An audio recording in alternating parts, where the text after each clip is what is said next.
What's up, guys? Welcome back. Today we're going to be doing a first impression review on the brand new foundation from Pat McGrath. We have the new foundation here, the new primer, as well as the new powder.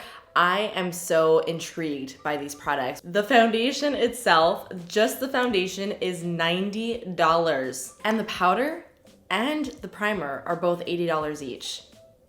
So the question today is, are these going to be worth their very pricey price tags? I'm gonna be doing a wear test for the whole entire day. I am going to venture outside today just for you. I'm gonna mow my lawn actually because it needs to be done. So I'm gonna be sweating. We're gonna see how everything holds up. I would love if you guys can let me know in the comments your thoughts on these products. Are you intrigued? Are you gonna be picking them up? If you've tried them, I would also love to know your thoughts. And if you have tried it and you wanna give us your thoughts, please also include your skin type and maybe like another foundation that you really like. I just feel like that would be really helpful for people who are like scrolling through the comments looking for other reviews. So definitely feel free to leave all of your thoughts down there as per usual. And without further ado, I want to put this on my face immediately, so let's get started. By the way, if you're new here or if you just stumbled on this video, first of all, subscribe. Join the fam. Second of all, my skin type, just so you're aware and you could kind of like put this review in context, I have a drier skin type. Okay, so we're first gonna start off with priming the skin with the Pat McGrath Skin Fetish Sublime Perfection Primer. This is an $80 primer, okay? It's very expensive. I'm honestly a little bit shocked at the packaging for the primer because Pat McGrath packaging is typically like out of this world. It's pristine, it's beautiful. I feel like she's almost known for her packaging. Her products are normally really weighty. Like her eyeshadow palettes, like when you touch them, they weigh like 5 pounds. They feel very luxurious in the hand. And because they are really pricey, you kind of expect that type of luxurious experience when you handle her products. So I'm a little bit shocked that for an $80 primer, this product feels really cheap. It's like a very lightweight plastic, which honestly is not the end of the world. It's not the biggest deal, but I don't know, for $80, I would have liked to have seen something a little bit more luxurious than just like a paper label on a plastic bottle. So let's actually dive into this product and what it's all about. So on the Sephora website, it is described as a perfecting primer that smooths, hydrates, and blurs with a sublime silken effect that ensures a flawless canvas and makeup application that lasts. There's hyaluronic acid in here, which is obviously supposed to hydrate the skin. And this is interesting. There's also cosmetic filler powder, which is a coated microsphere powder meant to mimic the smoothness and clarity of ceramic to fill in the look of wrinkles and diffuse light, creating an even and luminous surface that also feels incredibly smooth. And it also says that it is a water-based formula that enhances foundation's wear and leaves behind a silky soft cloud of matte moisturization. So there's kind of a lot going on with this primer. It's supposed to hydrate, it's supposed to smooth, and it's also supposed to make your foundation last. So it does come in a little pump. And this is what it looks like. It has kind of like a pinkish tint to it. When I rub it into my fingers, it kind of just feels like a moisturizer, like a thickish moisturizer. It doesn't have like that silicone slippy feeling to it. Oh, by the way, how much product is in here? There's 1 fluid ounce of product. So, I mean, that's the primer. There's really not much more to say about it. Right off the bat, I just don't feel like this is gonna be a product that I'm going to, recommend for $80. It's kind of crazy. There are so many primers out there that probably do a very similar thing. This doesn't feel too out of the ordinary to me. So let's move on to the foundation. Let's talk about packaging first because the packaging for the foundation, I am not disappointed by. It is absolutely gorgeous. So the foundation comes in a frosted glass bottle. There is a nice little pump, which is great. There's 1.18 fluid ounces of product in the foundation. So a few facts about the foundation. Like I said, it is $90 Canadian. It comes in 35 shades, which is a nice shade range. It is a long-wearing, customizable foundation that builds from sheer to medium coverage. It says that it is suitable for normal, dry, combination, and oily skin. And it also says that it has a natural finish. So right off the bat, this sounds like a perfect product to me. It really does sound like it has everything that I could ever want a foundation. So we're gonna see if that's the case. By the way, I am filming this in natural light and I'm gonna try and dim the brightness so that you guys can get the best representation of this foundation as possible. I think that looks good. Okay, so light 4. Let's see what this looks like. Oh, it's a little bit light for me right now, but I kind of like the undertone of this. Very nice. This is actually a shade that would probably match me really well in the wintertime when I'm a little bit more fair. On the website, it says that it's peach with neutral undertone. This one is light medium 8. Ooh, I don't know how well this is gonna match. Oh my God, so weird. Doesn't that almost look lighter than light 4? It's definitely way peachier. I think I'm going to use the light medium 8 today. It's a little bit closer just because the light is a little bit too light for me right now. Just overall, this undertone is just a little bit off, but that's okay. So to apply the foundation, I'm gonna do one side brush, one side beauty blender. I actually have the foundation brush that was released with the foundation, so we're gonna try it out. It's pretty much just a normal rounded buffing kabuki brush. Honestly, I don't think this is necessary to buy to use this foundation whatsoever. This feels like pretty much every other foundation brush that I have. I'm going to just dot it on one side of my face. I'm gonna start off with a little bit and just kind of see where that gets me. I'm gonna take the brush and just start to buff that in. Ooh. You know what? That color is actually not too bad. Once it's actually blended out, I feel like it kind of blends in with my neck nicely. There's a lot more coverage than I expected, especially for the amount of product that I applied, which was very little.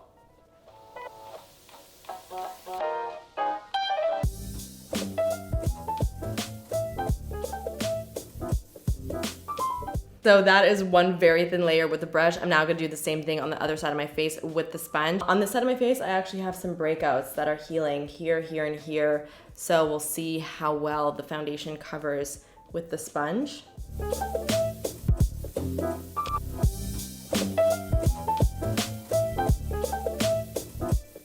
I feel like the brush side actually has a little bit more coverage, whereas the side with the sponge is a little bit more sheer. I think with this foundation, I do actually prefer using a brush because it is such a thin, lightweight, almost watery consistency. It really soaks up quite a bit into the sponge, and I feel like I just don't get that coverage that I'm looking for. So I'm going to stick with the brush for the rest of my face. So I'm gonna zoom you guys in and show you what one really thin layer looks like. I'm actually pretty pleased with the way this is looking on my skin. It looks pretty lightweight. It doesn't look super heavy at all. The coverage right now is definitely on the sheer side. You can see a lot of my redness still through here around my nose. You still see kind of like the breakout situations over here. My chin is still red. So let's build this up and see how much more coverage we can get.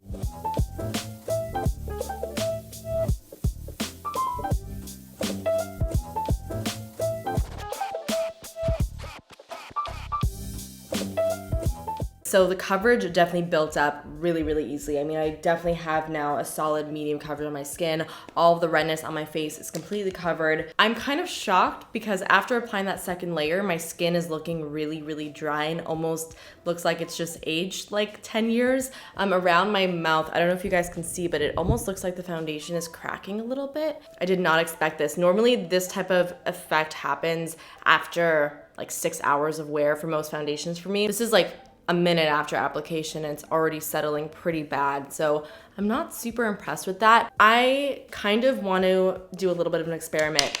Because this isn't looking so hot, I'm almost nervous that the primer did something to this. I'm actually gonna take all this off. I'm gonna prep my skin how I normally would with just my moisturizer, and we are going to reapply the foundation and see what it looks like with just foundation and not the new primer. So I'll be right back. I'm gonna take everything off. I'm gonna prep my skin, and we'll be back to reapply it all again. Okay, I'm back. I'm foundationless. I'm now applying my go-to under foundation moisturizer. This is the Laneige Water Bank Moisture Cream. Okay, let's try that again. I'm just gonna speed through this. I'm just gonna reapply the foundation with just the brush throughout my whole face. So right off the bat, I can already tell that my skin is not looking quite as like dry as it was looking when I had initially applied it. I do feel like the primer did kind of give my skin a little bit of like a more of a matte-ish finish, or it just encouraged the foundation to be a little bit more matte. I don't really know what happened, but with just the moisturizer and the normal prep that I normally do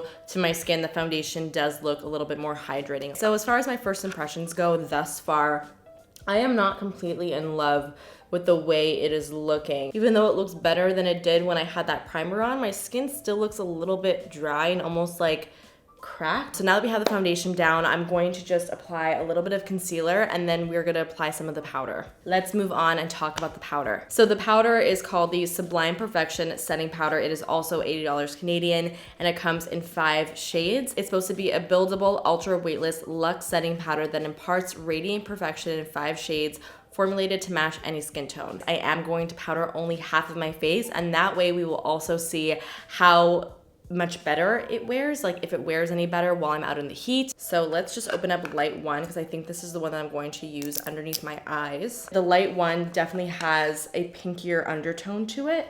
So this is gonna be nice for underneath the eyes because it's gonna be very brightening. I'm also gonna use the powder brush that comes with the collection, not comes with it, that is a part of the collection. You do have to purchase this separately. I'm just gonna go ahead and use that to set underneath the eyes. So definitely made my concealer not tacky anymore.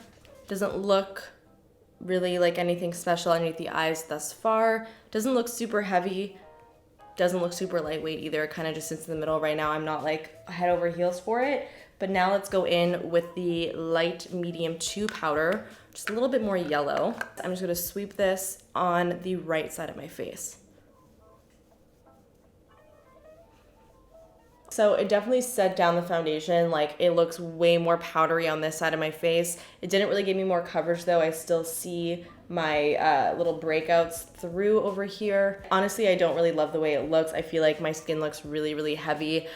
Granted, I don't ever set my whole face with powder, but I really wanted to, you know, put it to the test for you guys today.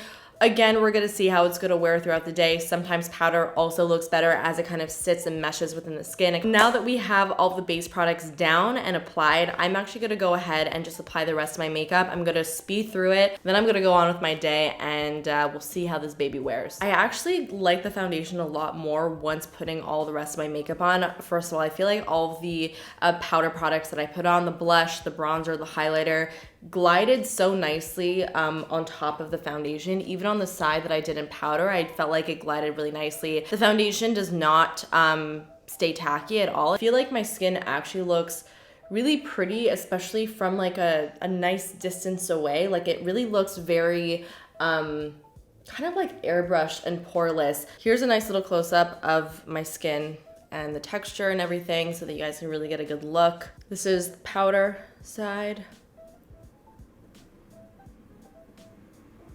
And this is non-powdered.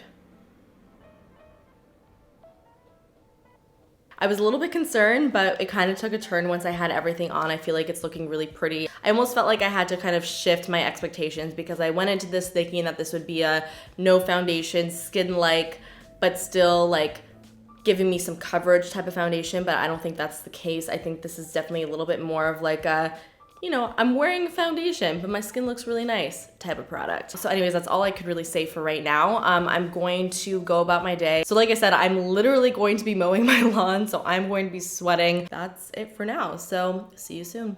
Okay guys, so I am back for my day. It has been a solid 7 or 8 hours since I first applied the foundation, and this foundation has truly given me a roller coaster of emotions. When I first applied it, I really wasn't so sure, and honestly, I was a little bit nervous. I did not think that it would work out just based off of that first application. I gotta say, this is probably one of the best wearing foundations I have ever put on my face. I cannot believe how this has worn throughout the day, especially considering the weather and what I've been doing. Like I said, I mowed my lawn.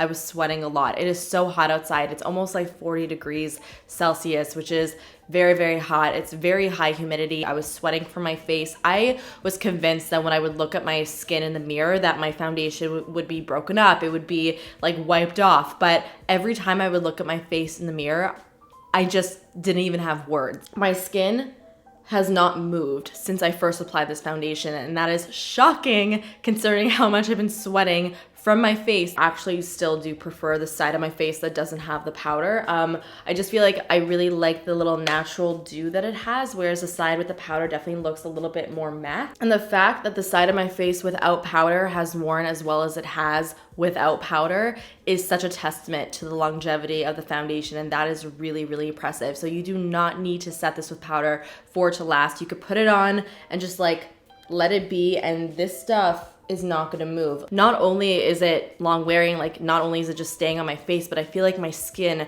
just looks really nice and smooth and perfected. I also really like the fact that even though this is pretty high coverage, I didn't have to use a lot of product to build it up, and because of that, because of the very thin texture of the product, it feels very, very comfortable, very lightweight, kind of like nothing on the skin. So not only is it long wearing and it makes your skin look perfect, but it doesn't feel heavy on the face. And just based on how this wore in the heat, I really feel like this would be really good for people with oily skin. I feel like it would last really well. I'm gonna zoom you guys in so you can really see close up of what my skin looks like. This is the side without powder. This is the side with powder. Nose, chin, forehead. Don't look at my brows, I really gotta do them. Okay, so let's just round up my thoughts for this video. I gotta say, I do not think the powder or the primer are worth picking up. I just don't think they're special enough to warrant their price tag. There's a lot of primers that I've tried that are very similar to that one. The primer just didn't really wow me. Again, it actually made the foundation look a little bit drier, so I wasn't really impressed with the way that it performed on my skin type. The powder itself was nice. I had no problems with it. I'm really just not a powder person. I just don't think they're star products that are worth picking up at that price tag. The foundation, however, I think is wonderful. Yes, it is still expensive, but if you are looking for a foundation that is incredibly long wearing, I think this would be a great one to try. Like, I think it's definitely worth at least trying, getting a sample of. That's something that's really great about foundations. You don't have to commit right away. It's important to remember that everybody's skin type is different. So even if you also have dry skin, you may experience something totally different than I have with this product. Foundations are very, very personal. So what I would do is I would just pick up a sample, try it out. Just to say that for me, like, I would totally purchase this as my like long wearing event foundation, because I think that just the way that it wears is extremely, extremely impressive. And like I said, I don't have anything else like it that performs like this. So guys, that is actually it for today's video. I really hope that you guys enjoyed it and that you found it helpful. I would love if you guys could let me know your thoughts on the product. If you have tried it, let me know if you will be picking up, if you're gonna be testing it out. Don't forget to give the video a big thumbs up if you enjoy first impression reviews, and of course subscribe if you would like to join the fam, and I'll see you guys in the next one.